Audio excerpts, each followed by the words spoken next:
hope that the lawsuit could have the results of the 2020 presidential election overturned in favor of the president.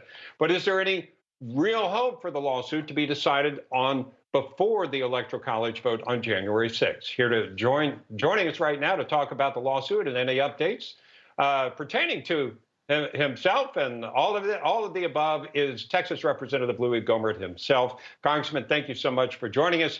I'm kind of curious. I don't know if you'll get a ruling, but your general position is that the vice president has a function that goes beyond being clerical and that he can make some decisions beyond that, correct? Well, yeah, under the Constitution, he is charged with deciding to accept or not accept the electoral votes.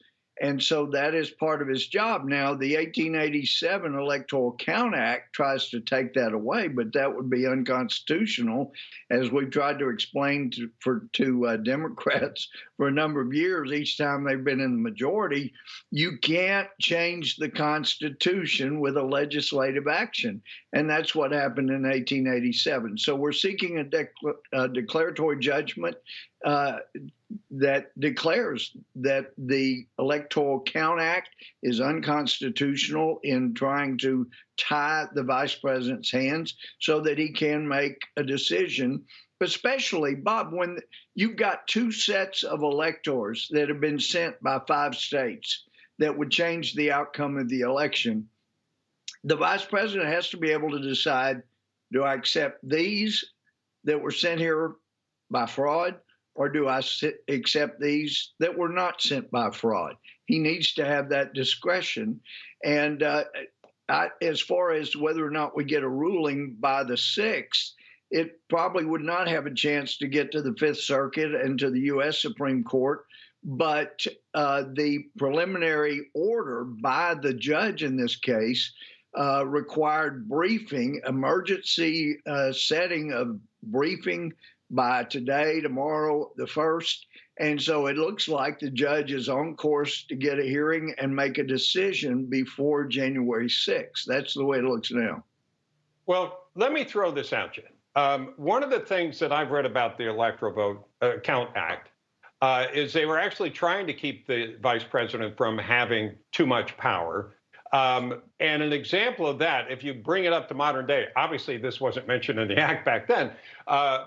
Back in 2001, when they met, and you had the count that went on in Florida, the vice president who was presiding was Al Gore, who lost the presidential vote. Theoretically, if he had the power you're describing, he could have said, you know what, that was fraudulent. I'm not accepting that. Now, I'm sure you've thought about this because you're all very smart, but how do you deal with that?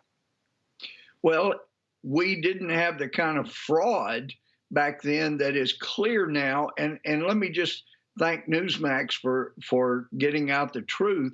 Newsmax did post an article from Bloomberg that said that all the allegations of fraud are unsubstantiated, and in talking about our lawsuit. But the truth is, with this amount of fraud, and we don't address it, say there was no Josh Hawley, say that if we don't, for whatever reason, we don't address it, and you have a corrupt election prevail, then you're not going to have another fair election. This won't happen again. But if President Trump and Vice President Pence are recognized as the winners and the fraud is recognized, then we've got a shot, and we should amend the Constitution. That's what it will take to clearly set out that the vice president has the power to not recognize when there are 2 sets of electors sent.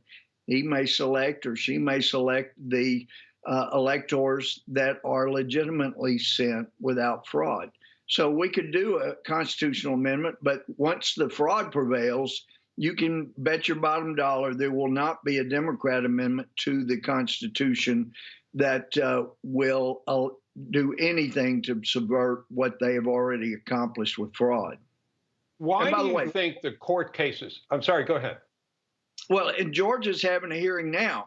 And for those like Bloomberg that just are so ignorant they don't know whoever the writer was, he's not mentioned.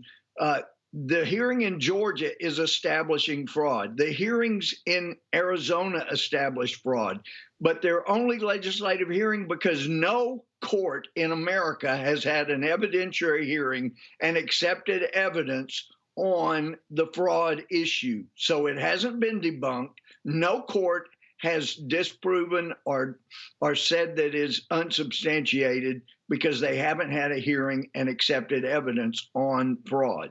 So I just want to make that clear, Bob. Yeah, I was just going to ask you about that because you haven't gotten traction with those. So essentially, if we look at January 6th, when there are objections from both sides, as we assume there will be, I mean, when I say both sides, I mean from the House and the Senate, then that's your chance to make the arguments for fraud. And you observe that argument to say, I'm not going to accept those votes. Yes, that's exactly. I think that's a good summary. Okay. How do you think this plays out? Is this political positioning, or do you really think you have a chance when you do the numbers? If there's a majority, I don't even know if Nancy Pelosi is going to be the speaker, but if they have a majority, is it likely you're going to get enough votes that way? We have to do this. We have to at least try to have the fraud recognized for what it is. If we fail to do, I mean, think back to the founding when, as Dennis Miller said, the founders risk being killed or put in prison for life simply because they objected to a tax on their breakfast drink.